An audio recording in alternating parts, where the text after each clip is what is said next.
lecture dont je vais vous parler concerne la catégorie des biographies.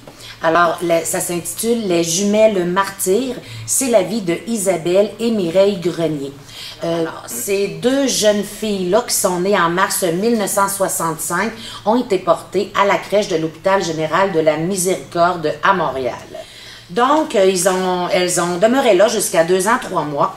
Et ce qui est particulier dans ce texte-là, c'est qu'on va avoir de temps en temps les notes de ce qu'elles ont pu récupérer, de tous les documents des services sociaux qui les concernent, rapport de DPJ et tout ça, ou par exemple, ici, quand elles sortent de la crèche, on remarque qu'elles ont souffert d'un manque d'affection. Bon. Alors, ils ont été transférés dans les Laurentides pour finalement, en 1967, arriver chez les Lavoie, Simone et Antoine. Alors, pour Simone, la supposée mère, là, ça représentait d'abord et avant tout, et à peu près seulement que ça, un revenu supplémentaire. Alors, elle leur avait mis 2 petits lits dans le corridor, puis elle attachait les filles là dans le lit. Alors, c'était couché plusieurs heures par jour, nues, ligotées. Elle devait se retenir par aller aux toilettes. Si elle faisait pipi, elles étaient frappées au visage, puis elle ne mangeait que les restes du déjeuner.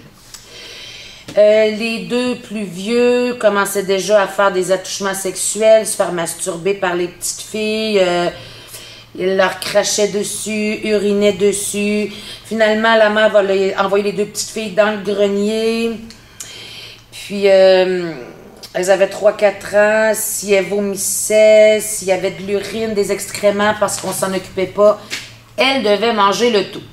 Il va y avoir un viol systématique. Elles sont vraiment pas vieilles, là, elles ont peut-être 6 ans, de l'une des 2 par les 2 plus vieux de la maison où ils habitent. Les services sociaux voient toujours pas clair là-dedans. Ça devient du sadisme à l'état pur, comme elles le diront, perforer des tympans avec des pinces à sourcils. Il n'y a rien que j'ai jamais vu ça, des affaires de même. Je sais même pas d'où l'imagination peut sortir pour penser à des affaires affreuses comme ça. Alors, vous pouvez imaginer, quand elles sont rentrées à l'école, c'était la première fois de leur vie qu'elles jouissaient de la lumière du jour, quand même pas rien. Elles reconnaissent quand même que plusieurs fois, elles ont été à 2 cheveux là, de pouvoir sortir de l'emprise de cette famille-là. Ben, à chaque fois, la DPJ, services sociaux, c'est cela, ne revenait pas à bout. Après ça, des abus par les 2 plus vieux. Bon, ça finit pas. Ben, à un moment donné, oui, ça va être la fin de l'enfer, comme elles le disent. Mais après ça, on voit toute la difficulté que c'est que de placer des enfants dans des familles d'accueil. Je ne sais pas comment fonctionne la sélection, je ne sais pas comment s'organisent les rendez-vous pour vérifier les compatibilités, mais elles en ont fait des familles d'accueil, là, toute une petite affaire qui ne marchait pas, puis imaginez au niveau pour la stabilité émotive, là, c'est dans le très très nul. Là. Aujourd'hui, que sont-elles devenues?